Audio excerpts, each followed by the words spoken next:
Alright guys, my name is Metagoblin, and today we're going to be counting down the top 10 things you need to do once you reach level 60 in Classic World of Warcraft. In Classic you probably won't be jumping into a raid, on the first week of an expansion release like you do in retail. Unless you're in a very serious guild, you probably won't be raiding until you've played the game for a good month. After a month, that's when you're going to see more and more people starting to jump into raids, and it's because there are so many things to do in order to prepare yourself. And if you're uniquely fast at leveling, then all these tips will keep you busy until everyone else has caught up. Just before I jump in guys, please do give me a quick follow on Twitch. I will hopefully be streaming when the game comes out. It doesn't look like I'm going to get beta. I have contacted Game Masters about it. Doesn't really look like they're that bothered about giving me the beta, so oh well. And I'd also like to quickly thank Scott Wilder, who has become my second Patreon on Patreon. I'm going to get Patreon sorted tomorrow guys, with loads of cool perks like my personal Snapchat, private Facebook group, all that kind of thing, so look forward to those things coming soon. So the first thing I'd recommend doing would be to start researching and completing your attunement quests. Depending on what phase has been released in the game when you actually finally reach level 60, you'll have to complete a number of pre-quests before you can even step foot into a raid. An example would be the Onyxia attunement, which starts with the quest Warlord's Command in Badlands for the Horde and Dragonkin Menace in the Burning Steppes for the Alliance. You may want to check out Tips' video on attunement quest. It's pretty good, pretty much is the bread and butter of that attunement quest. The Onyxia one does take a substantial amount of time, so it's important to get it completed ASAP. You don't want to be missing a raid night because you haven't got the attunement quest completed. That was a serious problem in when I used to play on Burning Crusade servers because there are so many achievements to do. And so yeah, what I recommend is researching these pre-quests and getting them done and getting it all sorted. Secondly, I would recommend leveling up your primary professions and craft your best in slot gear. What you want to do is, what most people are going to do is they're going to level up their crafting professions as quick as they can. They're going to craft their best in slot gear, and it's probably better to actually ditch the crafting professions if you no longer need them because you've already made the gear that you need, and then level up engineering instead. Engineering provides some extremely useful gimmicky items for every class to boost DPS and overall combat efficiency for everyone, so it's just an extremely useful profession I would recommend everyone to get. Thirdly, let me quickly talk about secondary professions. Basically you should be leveling them up as soon as possible. First aid can be an absolute raid saver if used at the correct time, since it will really save on the healer's mana, and you should be responsible for obtaining your own food buffs. If you rely on the auction house for food buffs, then it will become very expensive very quickly, and fishing obviously goes hand in hand with cooking to make even better food buff gear.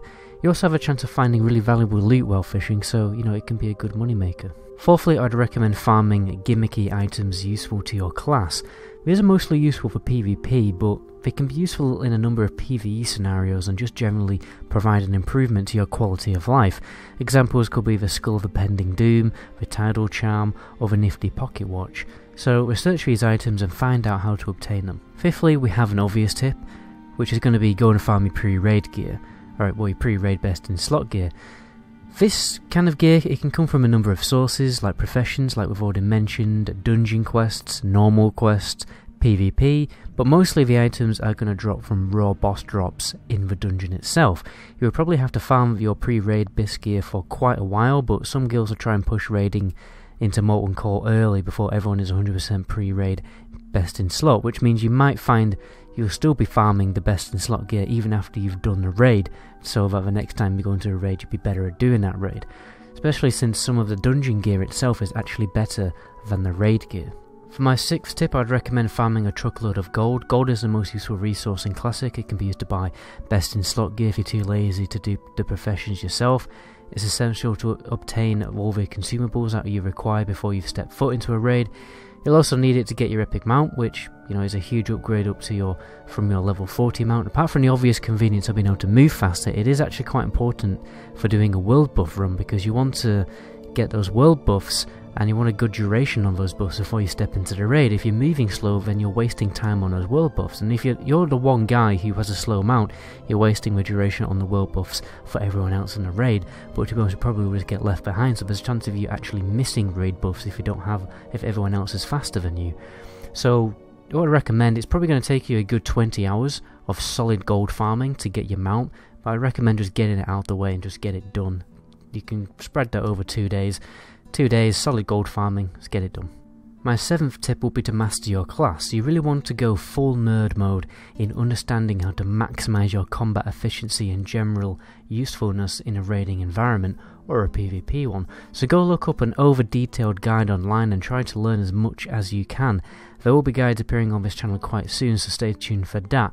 A hunter tip I'd recommend, because that's the class I have played the most in endgame content for Classic.